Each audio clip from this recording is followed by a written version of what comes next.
Bueno, buenas tardes para todos y para todas. Vamos a tratar de ser muy responsables con el tiempo, agradeciéndole a los organizadores de este importante evento. Hemos titulado la conferencia, y creo que el nombre de la misma nos dice un poco de lo que vamos a hablar. En el mundo hay dos clases de políticos que viven en las nubes. Algunos que solo hablan, como decimos nosotros en la costa caribe colombiana, paja. Y otros que les interesa, que uno siempre los ve en todos los escenarios, hablando de los temas más importantes de la agenda pública del país en el que viven. Los que hablan paja, por supuesto, esos viven hablando de todos los temas, se meten y participan de los distintos escenarios y uno no les ve concretamente ningún tipo de hechos. Y los otros son los que se quieren creer estadistas desde que arrancan su carrera pública. Y uno los ve en Colombia, por ejemplo, solo hablan de paz, solo se habla de erradicación de cultivos ilícitos, o solo hablan de esos grandes temas que están en la agenda nacional. Pero al final de cuentas, uno no le ve a esos políticos ningún tipo de resultado, ningún tipo de acción que llegue a brindar resultados concretos a la comunidad y a la gente. Y cuando el ciudadano de a pie vota por alguien, ese voto lo que significa es la esperanza ciudadana depositada en un actor de la vida pública en que la gente espera resultados. La gente elige un alcalde, un gobernador, un congresista y un concejal para que le dé resultados a la comunidad que representa. Por eso el primer planteamiento y el eje central de esta conferencia es: los políticos nos debemos dedicar a menos palabras y más hechos. Por lo general los políticos somos de muchas palabras y pocos hechos. Miren las encuestas que les he traído para que le demos peso y contenido a la afirmación que acabamos de hacer. Esta es la encuesta de percepción ciudadana de la ciudad de Bogotá y le pregunta a los bogotanos en materia de servicios públicos cuál es su satisfacción sobre los distintos servicios que tienen en la ciudad. Si ustedes analizan para los bogotanos, fuera el gas, el agua, la energía, el aseo, lo que más los tienen satisfechos es el internet y los celulares. Primer elemento para un político que haga política en Bogotá. Allí hay un campo de acción muy concreto, donde la mitad de los ciudadanos de Bogotá, 4 millones de personas, tienen una insatisfacción frente a un tema en materia de servicios públicos. Y miremos en otros lugares del país. Aquí tenemos, esta es una encuesta nacional, y si uno ve, además del tema de seguridad, a la gente lo que le empiezan a preocupar son los temas que tocan su bolsillo: el empleo, la seguridad social, la pobreza, temas relacionados con sus ingresos, con su bolsillo y con los ingresos de sus familias. Quiero que sigamos viendo otros ejemplos. Este es un comunicado, un recorte de prensa de hace 15 días. Los hogares en Colombia, el 20% de sus ingresos lo destinan al pago de las deudas. 20% de sus ingresos. Vamos conectando con las preocupaciones que tiene la gente en Cartagena, en Magangué, en Barranquilla, en Bolívar, pero los políticos solo estamos hablando de la paz, de la erradicación de cultivos y de la pelea de turno que está en la agenda pública en Colombia. Y sigamos.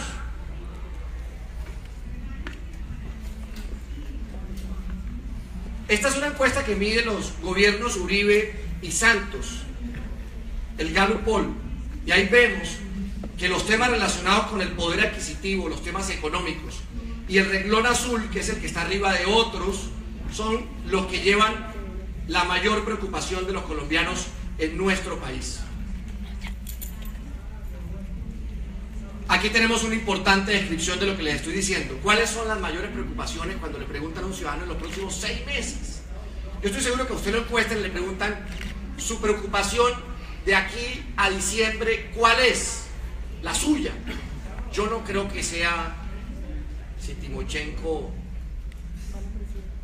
o yo no sé si Roy Barreras peleó con Benedetti, o si Uribe y Santos volvieron a agarrarse. No, la preocupación muy probablemente es si pudo pagar la educación de los hijos en la universidad, si pudo pagar el crédito del banco, si los servicios públicos que tienen su vivienda son de calidad.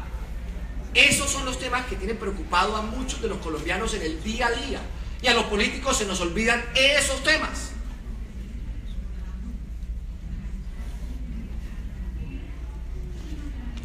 Nosotros, y un poco es el eje de conectarnos con esas preocupaciones ciudadanas, pero además de conectarnos, los políticos tenemos que enfocar todas nuestras acciones en producir resultados. La clave está allí. Y producir resultados frente a esos temas que preocupan a la ciudadanía. ¿Cómo se logra eso? Con 5 ejes fundamentales. Lo primero, escuchando al ciudadano y a la comunidad que se representa. Uno no se puede inventar los temas. Los temas no pueden surgir de que sea aquel tema que a mí me gusta o del que creo que es más conveniente para tratar en el escenario público, sino el tema que preocupa y que toca a la comunidad que represento. El segundo, hay que prepararse. Hay que tener todos los argumentos necesarios para poder sacar adelante esas iniciativas. El tercer eje, hay que actuar. No nos podemos quedar sentados. Luego tenemos que posicionar esos temas y por último hay que perseverar en ellos hasta encontrar una solución. Si uno no cumple estos 5 ejes fundamentales, nos vamos a quedar como esos políticos que hablan paja, que hablan de todos los temas, que participan de todos los escenarios, pero que no hacen nada, y que luego la comunidad, por supuesto, cobra eso. Quiero contarles unos ejemplos muy claros de lo que les acabo de plantear. Un tema en particular que nosotros lideramos desde nuestra llegada al Congreso de la República: la lucha contra los abusos de la banca en Colombia. Ya les conté que una de las mayores preocupaciones de la gente es el tema económico, las deudas, el tema financiero, el estado de la situación financiera en su familia.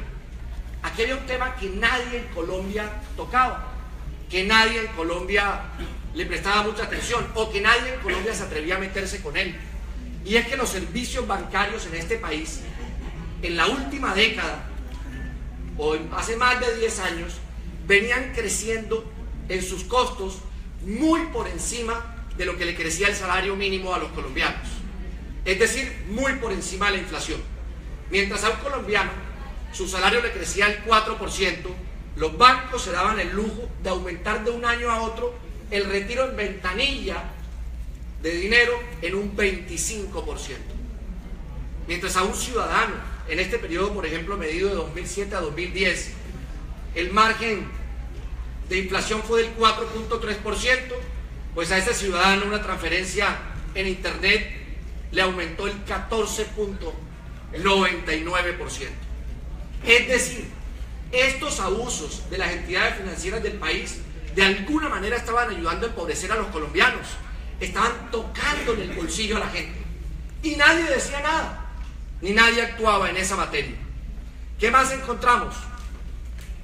El comportamiento de las tasas de interés en nuestro país. Miren esto, que es muy importante. Mientras en Colombia desde el año 2013 la economía real de nuestro país viene decreciendo, el año pasado solo crecimos en un 2%, el crecimiento del sistema financiero en Colombia el año pasado creció un 11%. O sea, que el sistema financiero creció casi 5 veces por encima de lo que creció la economía real en nuestro país. Esa es la realidad. Y ese es un tema que toca a todos los ciudadanos y que muy pocos políticos tocaban. La comparación de Colombia con otros países, pues obviamente que nos debe poner aún más tristes. Mientras que si usted usa la tarjeta de crédito en Colombia, la tasa es del 30% efectivo anual, si la usa en México es del 14%, si la usa en Estados Unidos es del 8%. Unos altísimos márgenes y nadie decía ni hacía nada.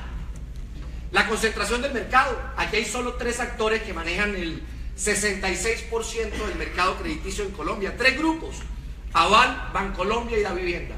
Esos 3 grupos manejan el 66% del mercado de créditos en el país y nadie decía nada. ¿Qué encontramos nosotros? Un problema que toca a todos los colombianos, que le toca su bolsillo y sus ingresos y con el cual podíamos enfocar una actividad legislativa para producir un resultado concreto, y a eso nos dedicamos.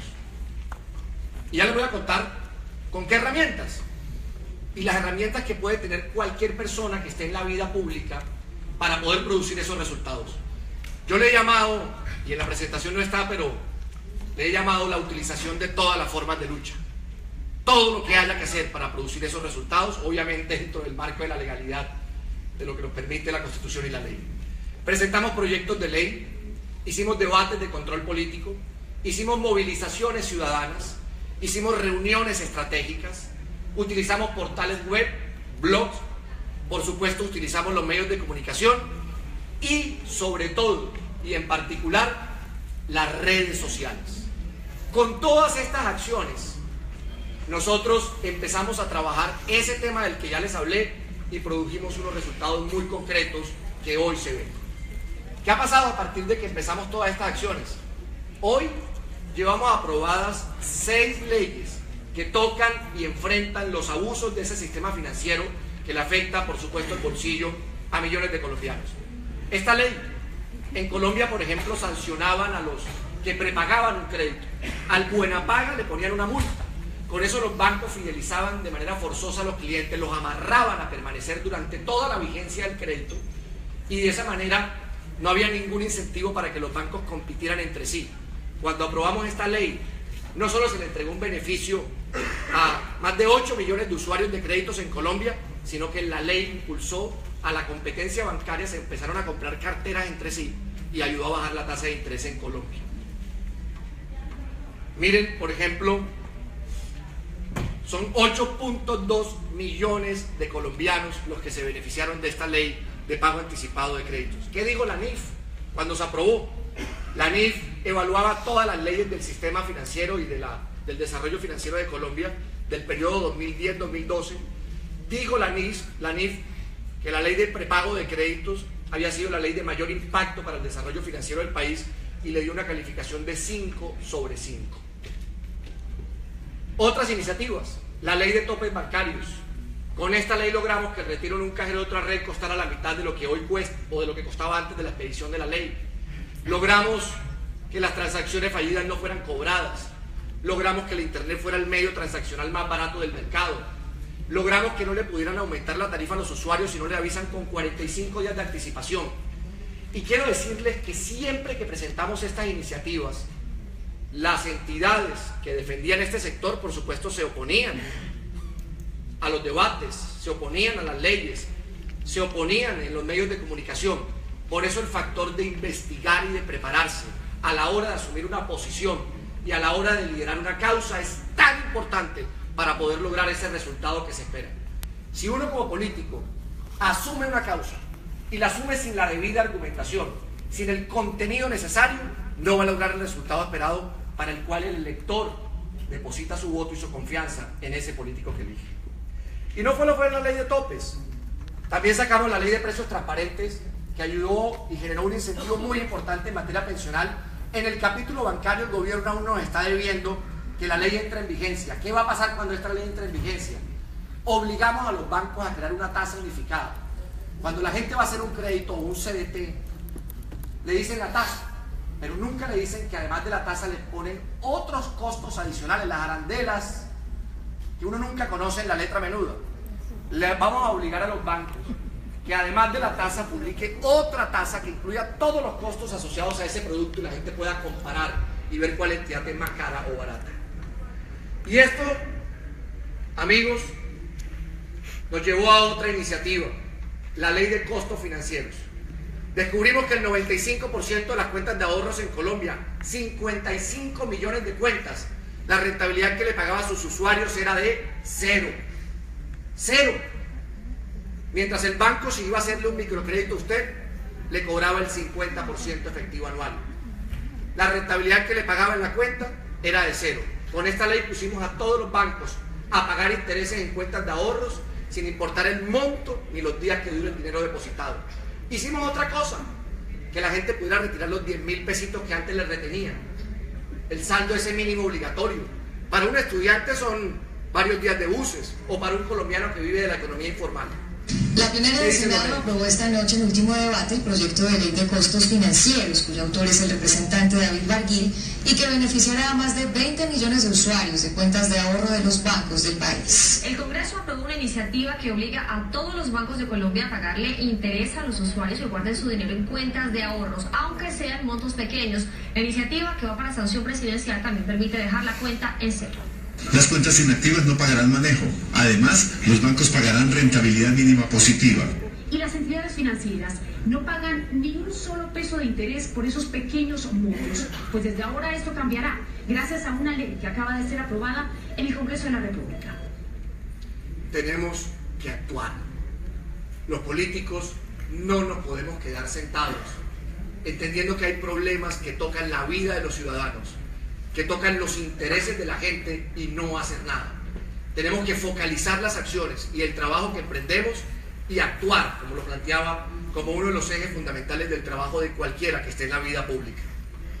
Y las distintas formas de lucha, debates de control político, denuncias. Nos dimos cuenta de algo que escandalizó al país en ese momento.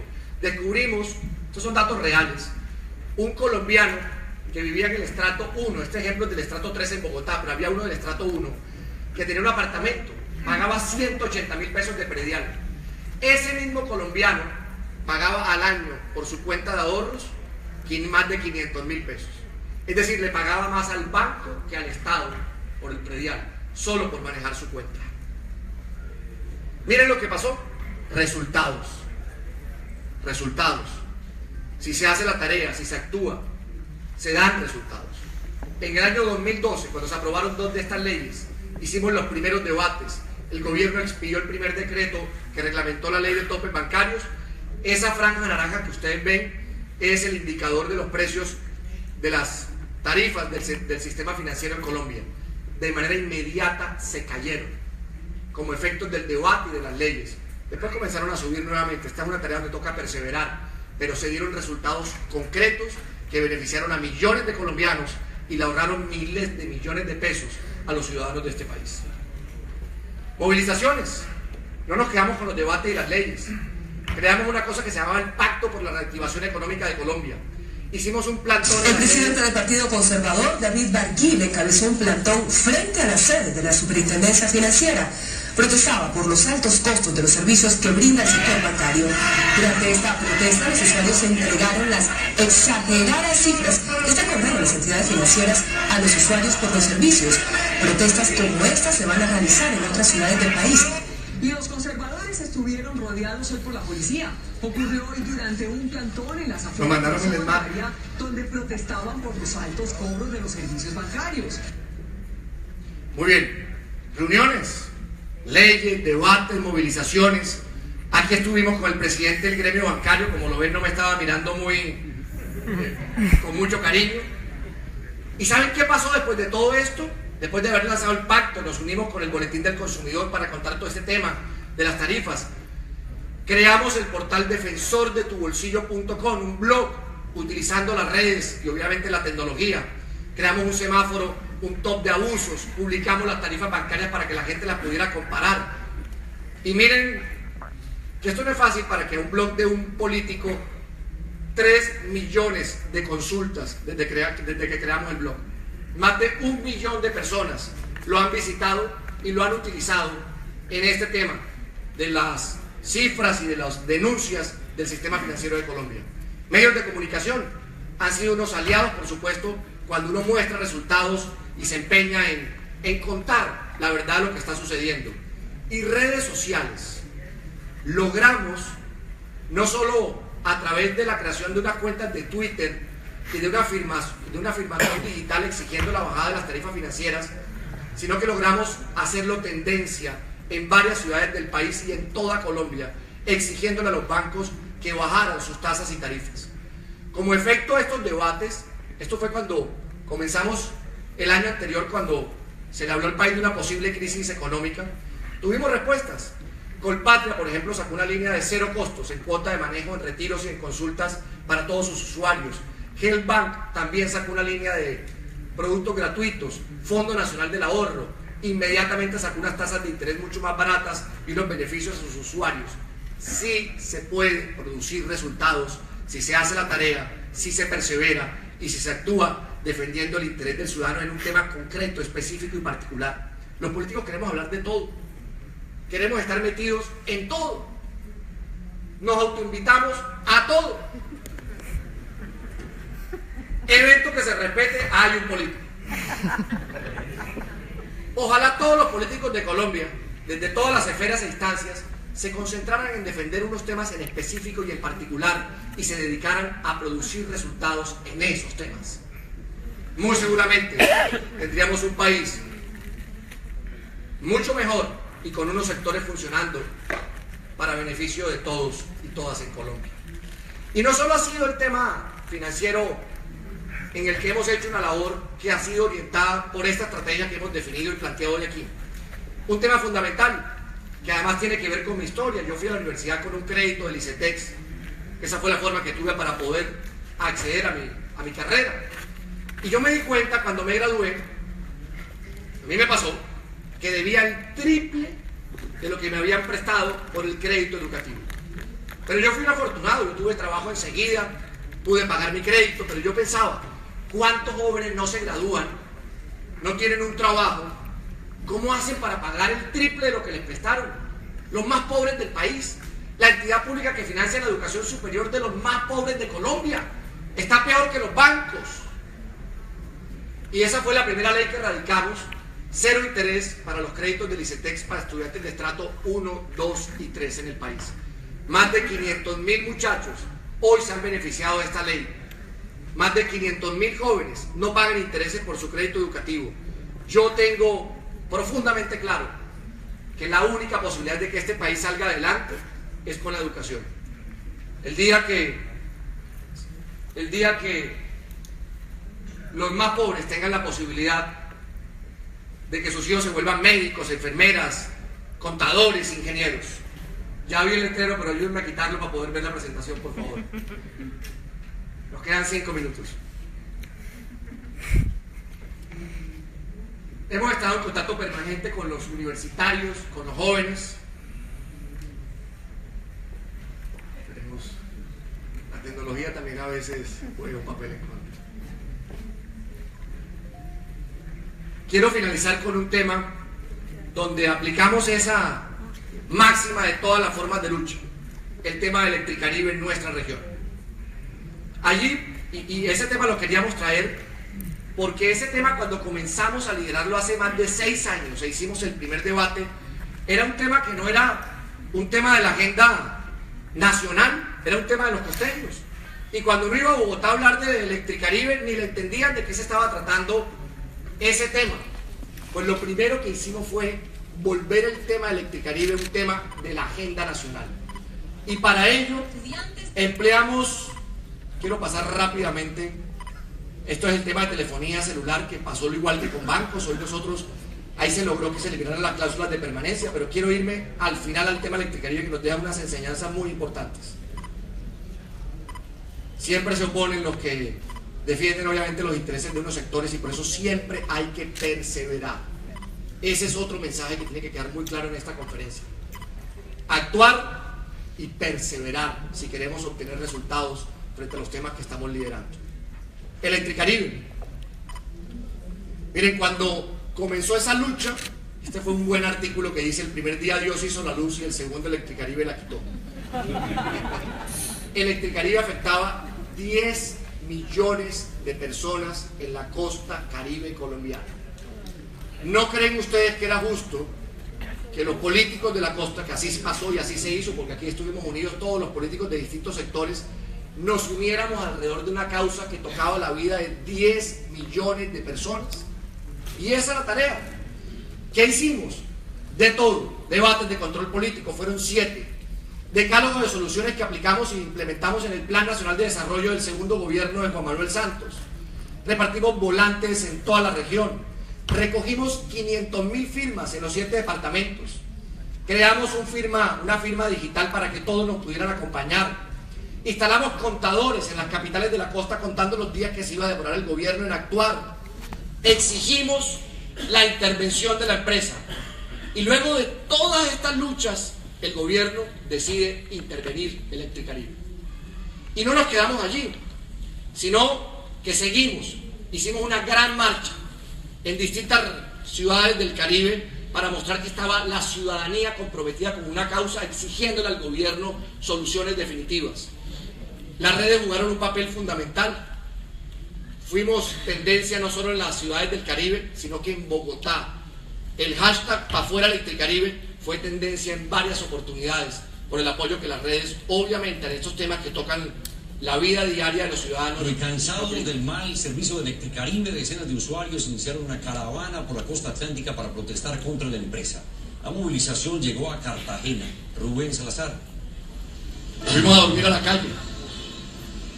Felipe, mire, y luego de un recorrido por varias ciudades de la costa caribe, llegó aquí a la capital de Bolívar la denominada caravana exigiendo la liquidación de la empresa Electricaribe. En estos momentos nos encontramos en un campamento conformado por 50 jóvenes que vienen de toda la costa caribe y que es abanderado por el representante de la Cámara del Partido Conservador, David Barguil. Todas las formas de lucha, cuando se trata de defender los intereses de los ciudadanos que nos eligen. Todas las acciones necesarias para lograr los resultados. Focalizar esas acciones en los temas que abanderamos y lideramos y producir resultados. La gente está cansada de los políticos pajudos y la gente está cansada de los políticos que se creen estadistas y que solo hablan y participan de los grandes temas de la agenda nacional, pero que nada contribuyen para cambiarle la vida diaria a millones de personas que tanto necesitan de esos esfuerzos para que mejoren su calidad de vida. Y vale la pena todo esto. La gente lo premia o lo castiga. Los resultados se ven, aquí les decía lo de las redes sociales, pero yo quiero terminar, y con esto me despido, de si esta es la línea de acción, haciendo la tarea, con argumentos, actuando, perseverando y posicionando, esos resultados se van a dar.